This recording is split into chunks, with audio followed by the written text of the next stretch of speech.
So our students today are part of an increasingly global society, including here in a regional setting like Townsville. It's absolutely critical that our students are prepared to be confident, critical thinking, caring and connected members of our broader society, which isn't just about their local community. It really does need to be about their global community. So our work around global citizenship really started with a clear intention in focusing on developing those skills about 5 years ago. We went through a school review and there was a really strong voice that came through from staff, from students, and from parents and the wider community around the importance of global citizenship. And there were different perspectives from those groups, whether it was around engaging with global issues, about ensuring students were competitive in terms of employability on an international level, but that all came together to give us a very strong case for pushing very strongly into our work around global citizenship. We started that work by building, a pilot anchored through the humanities curriculum, and we started that in Year 7, and we've grown that over the last few years, from Year 7 through to Year 10. So beyond the key work that we do in the curriculum, those extracurricular opportunities are very deliberately selected, reviewed and refined to ensure they support the learning that students are undertaking in the classroom.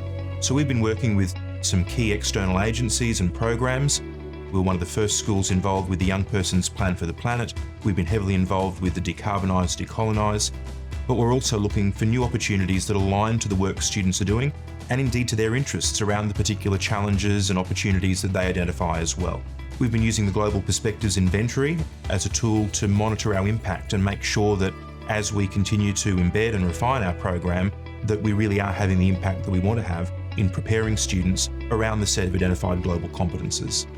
So some of the key benefits that we've seen from our students who've been involved in the program has been a real growth in their skills around teamwork and collaboration that they obviously can take out with them into their other studies. We've seen a very strong growth in skills around communication and advocacy. We know that our young people have amazing ideas, but it's important that they all have the skills then to be able to communicate that powerfully to appropriate audiences.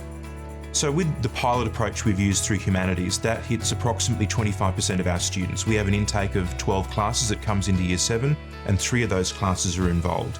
Our challenge now is to make sure we democratise the impact of this program, that we grow it out to all of our students. Our first step has actually been to do that at Year 11. So after students have progressed through either the Global Studies stream or not, from 7 to 10, all students across the school then undertake a Certificate 2 in Leadership, which helps ensure that every student in our school engages in learning around leadership, around self, around advocacy, and that they engage in a real-life community-based project. The next step will be to keep strengthening those linkages out through other curriculum areas to make sure that our teachers across the school understand the importance and the opportunities, realise that a lot of the work they're already doing already supports global competence, but doing that more explicitly and more intentionally to grow and make those connections for our students.